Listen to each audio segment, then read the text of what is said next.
Hello guys, welcome to our channel. This is Teja. ప్రస్తుతం మనతో పాటు టీడీపీ స్పోక్ పర్సన్ సూర్యదేవరలత గారు ఉన్నారు. ఆవిడతో మాట్లాడదాం. నమస్తే మేడం. నమస్తే. రైట్. అయితే నిన్న ఎగ్జిట్ పోలింగ్ వచ్చిన తర్వాత చాలా సంస్థలన్నీ కూడా కూటమికి ఎక్కువగా చెప్పాయి, కానీ కొన్ని మాత్రం వైఎస్ఆర్సీపీకి చెప్పినాయి. అందులో ఆరా. సో ఆరా గురించి అందరికీ తెలుసు. మస్తాన్ గారు గత 15 ఏళ్ల నుంచి కూడా ఆయన వర్క్ చేస్తున్నారు. 2014లో కానీ 2019లో కానీ ఇప్పుడు 2024లో కానీ అని చెప్పి మ్యాక్సిమం వర్కౌట్ అయినాయి. అంటే 2024 అంటే ఇక్కడ తెలంగాణకు సంబంధించి. సో అంటే మరి ఈసారి వైఎస్ఆర్సీపీకి అత్యధికంగా సీట్లు వస్తే మళ్ళీ ప్రభుత్వం కూడా గెలుస్తుందని ఆయన చెప్తున్నాడు. సో దాని గురించి మీరేం చెప్తారు? ఆరా మస్తాన్ గారు మీరు అన్నట్టు ప్రతిసారి ఆయన చెప్పినట్టు ఏం జరగలేదు. 2014లో వైఎస్ఆర్సీపీ గెలుస్తుంది అన్నాడు, గెలవలేదు కదా. సో అక్కడ తేడా రాలేదా? ఆయన ఎప్పుడు కూడా వైఎస్ఆర్సీపీ గెలుస్తుంది అనేది ఎప్పుడు ఆయన సర్వేలో అదే చెప్తా వస్తున్నాడు. సో ఇప్పుడు మనకు వేణుస్వామి లాగా ఒకటి రెండు తీసుకుంటారు, గెలుస్తుందా ఓడిపోతుంది అనేది ఎక్కడైనా ఒక టాపిక్. సో ఆయనకు వైఎస్ఆర్ అంటే ఫేవరిజం ఉంది. సో ప్రతిసారి వైఎస్ఆర్సీపీ గెలుస్తుందని చెప్తూనే వస్తున్నాడు. సో ఒకసారి గెలిచిపోయింది 2019లో. సో అట్లాగా ఒకటి జరుగుతుందా జరగదా, తప్ప రైటా, గెలుస్తామా ఓటమా, ఇట్లా రెండే ఉంటాయి. కాబట్టి ఆ రెండిట్లో ఒకదాన్ని సెలెక్ట్ చేసుకుంటే ఎలాగైతే జరుగుతుందో వేణుస్వామి లాంటి వాళ్ళకి, అదేలాగా ఆరా మస్తాన్ గారిది కూడా అనిపిస్తుంది. ఎందుకంటే 2014లో కూడా వైసీపీ గెలుస్తుంది అని చెప్పాడు. సో అప్పుడు ఓడిపోయింది కదా వైసీపీ. తర్వాత 2019లో చెప్పాడు వైసీపీ గెలుస్తుంది అని చెప్పాడు. సరే గెలిచింది. సో కరెక్ట్ అవ్వాలని అనుకుంటే ఆయన గత చరిత్ర అంతా కూడా పర్ఫెక్ట్గా ఉండాలి, కానీ ఎక్కడా లేదు కదా. మరి 2019లో వర్కౌట్ అయింది, 2024లో కూడా వర్కౌట్ అయింది. 2024 తెలంగాణ. సో తెలంగాణ తీసుకున్నాడే కానీ ఆంధ్రప్రదేశ్ కాదు కదా. సో ఆంధ్రప్రదేశ్లో అయినా కూడా ఇంకా రేపు ఎల్లుండికి తెలిసిపోతుంది. కానీ ఇదంతా మనం చూస్తే ఏ వాళ్ళు ఫేవర్గా ఇచ్చారంటే సాక్షి, TV9, ఆరా మస్తాన్ ఇలాంటివి ఏదైతే ఆయనకి అనుకూలం ఉన్న వాళ్ళు ఇచ్చారు. సరే ఇన్ని సర్వేల్లో మనం చూస్తే 3-4 ఇది తప్ప మిగతా ఎవరూ ఇవ్వలేదు. మిగతా అన్నీ కూడా కూటమికే వచ్చి సపోర్ట్ చేస్తున్నాయి. కానీ ఇక్కడ ఈ విషయం తీసుకుంటే ఎందుకు ఇప్పుడు ఇట్లాంటివి జరుగుతున్నాయని ఎవరికైనా కూడా డౌట్ వస్తుంది. కామన్గా ఎందుకు ఈ టైంలో ఎట్లా మేనేజబుల్ అవుతారని అనుకుంటారేమో ఏమో కూడా నాకు అర్థం కావట్లేదని మీరు అనుకోవచ్చు. ఖచ్చితంగా దానికి కూడా ఒక అవగాహన మనం ఆలోచిస్తే తెలుస్తుంది. ఎందుకంటే ఇప్పుడు జగన్మోహన్ రెడ్డి ఎవరైతే క్యాండిడేట్లుగా పెట్టాడో సో వాళ్ళందరిలో ఎంత నిరుత్సాహం ఉంది. సో వాళ్ళు నిరుత్సాహం మీన్స్ ఇప్పుడు రోజా గారు ఆ రోజే చెప్పేశారు నేను ఓడిపోతున్నానని. అంటే ఓడిపోవటానికి నా క్యాడరే నాకు నా క్యాడరే నాకు ద్రోహం చేస్తున్నారు కాబట్టి ఇక్కడ సో నేను ఓడిపోయే అవకాశాలు స్పష్టంగా ఉందనేది ఆవిడకే అర్థమైపోయింది. ఆ రోజే చెప్పారు తెలుగుదేశం వాళ్ళు ఏం చేయట్లేదు, మా క్యాడరే నన్ను మోసం చేస్తున్నారని చెప్పేసుకున్నారు. సో వంశీ తీసుకున్న విదేశాలు వెళ్ళిపోయాడు. వల్లభనేని వంశీ. ఇంకా నానిగారు తీసుకుంటే ఆయన నోరు కట్టడం అనేది కష్టము. అలాంటి ఆయన నోట్లో మాట రావట్లేదు ఇప్పుడు. అంబాటి లాంటి వాళ్ళు తీసుకుంటే, అంబాటి రాంబాబు గారు లాంటి వాళ్ళు తీసుకుంటే మీరు బెట్టింగ్స్ కట్టకండి అని అంటున్నాడు. బొచ్చాలా కూడా అదే అని అంటున్నారు. ఇట్లా ప్రతి ఒక్కళ్ళు కూడా ప్రముఖ ఛానల్ అదే సాక్షి మీడియాకి సంబంధించిన ఒక జర్నలిస్ట్ కూడా బెట్టింగ్లు కట్టకండి అని అంటున్నారు. సో ఎక్కడికెక్కడ నియోజకవర్గం అంటే పిన్నెల్లి నియోజకవర్గం తీసుకోండి, అంటే పిన్నెల్లి వాళ్ళు రామకృష్ణ అలాంటి వాళ్ళని తీసుకుంటే మాచర్ల లాంటివి వాళ్ళ ఆ నియోజకవర్గాన్ని కూడా ఎంటర్ అవ్వటానికి లేదు, కోర్టు ఇది ఇచ్చింది కాబట్టి. సో ఆ రోజు ఒక్కరోజు వెళ్ళటానికి అవకాశం ఉంటుంది, తర్వాత వెళ్ళటానికి లేదు. ఈ సజ్జల గారు లాంటి వాళ్ళు రెచ్చగొడుతున్నారు కార్యకర్తలనే కానివ్వండి. వాళ్ళని ఏమని చెప్తున్నారంటే మనం అనుకున్నది ఒక డెసిషన్, దాని అంటే మనం ఏదైతే అనుకున్నామో అది జరగాలని అంటే ఓన్లీ అది ఏవైతే అనుకుని ఉంటారో జగన్మోహన్ రెడ్డి మళ్ళీ అధికారంలోకి రావాలనేది వాళ్ళ ఇది ఉంటుంది.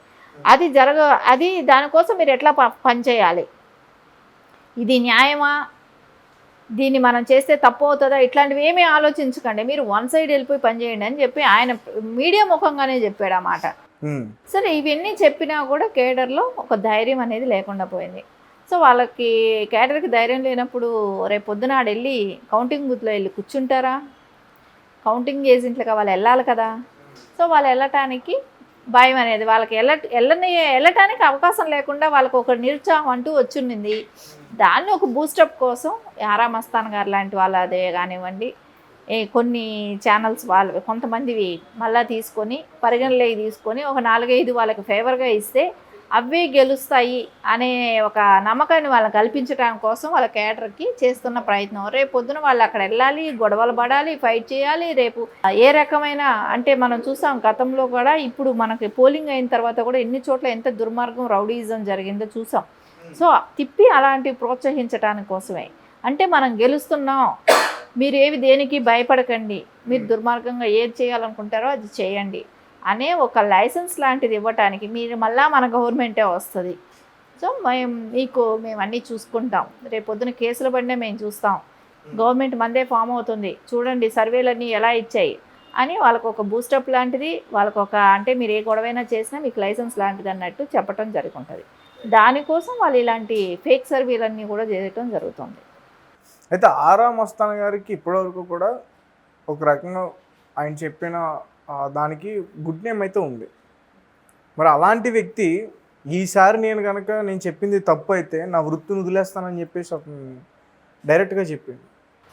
మనం కూడా గతంలో చూసాం లగడపాటి గారు లాంటి వాళ్ళను కూడా, ఆయన చేసే సర్వేలు అన్నీ ఎప్పుడూ సక్సెస్ అయ్యాయి గతంలో. అలాంటి ఆయన ఒక టర్మ్లో ఓడిపోయారు, ఆయన చెప్పింది నాకు జరగలేదు, అప్పుడు ఆయన ఆపేసుకున్నారుగా. అది వరకు ఆయన చెప్పినట్టు జరిగాయి కదా. తర్వాత ఆయన నేను చెప్పింది కానీ జరగకపోతే ఎప్పటికీ ఇంకా ఇట్లాంటి సర్వేలు చేయను అన్నారు, ఆగిపోయారు.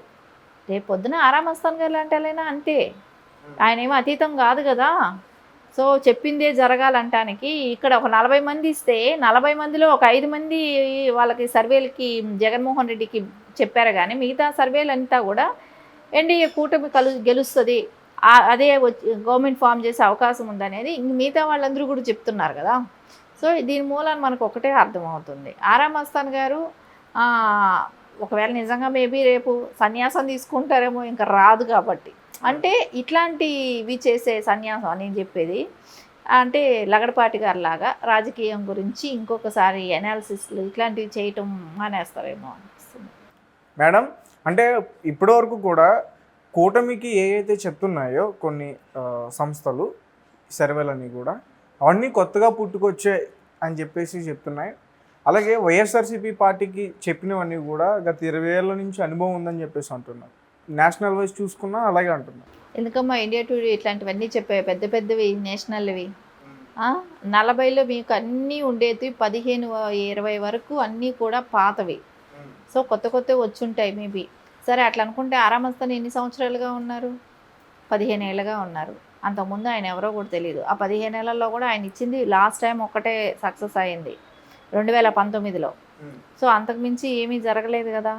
సో అది ఎవరో మీకు చెప్తున్నట్టున్నారో అదంతా ఒక అపోహ మాత్రమే. కానీ ఖచ్చితంగా అయితే సర్వేలు ఎక్కువ భాగం కూడా అంటే ఎగ్జిట్ పోల్ సర్వేలు అన్నీ కూడా ఎక్కువ భాగం టీడీపీనే మెజారిటీతో గెలుస్తుంది అనేదే వచ్చింది, కూటమే ఉంటుంది అనేది ఖచ్చితంగా అన్ని ఎగ్జిట్ పోల్స్లో వచ్చిన సర్వేల్లో రిపోర్ట్ కూడా అదే కదా.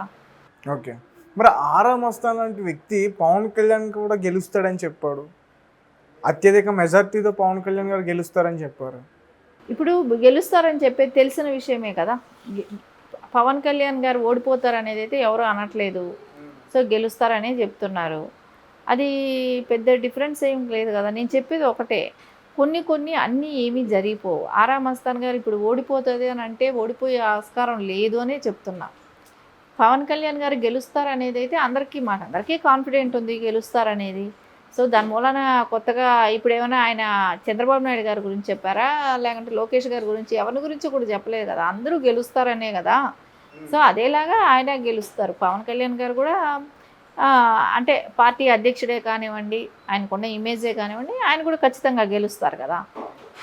ఓన్లీ ఆయన ఆరా మస్తాన్ గారి సర్వే గురించి చెప్పాల్సి వస్తే గతంలో కూడా తప్పాయి కాబట్టి దీన్ని అంత పెద్ద సీరియస్గా తీసుకోవాల్సిన అవసరం లేదని నేను చెప్తున్నా. ఇంకోటి ఏంటంటే దీని వెనకాల కుట్ర ఉంది. రేపొద్దున వాళ్ళ కార్యకర్తలకు బూస్టింగ్ లాంటిది, అంటే వాళ్ళ కార్యకర్తలకు కొంచెం మనోధైర్యం లాంటిది ఇచ్చి వాళ్ళ ద్వారా కొంచెం అరాచక పనులన్నీ జరుగుతాయి 4వ తారీఖున. ఇవన్నీ ఒక కుట్రలో భాగంగా జరుగుతున్న పని.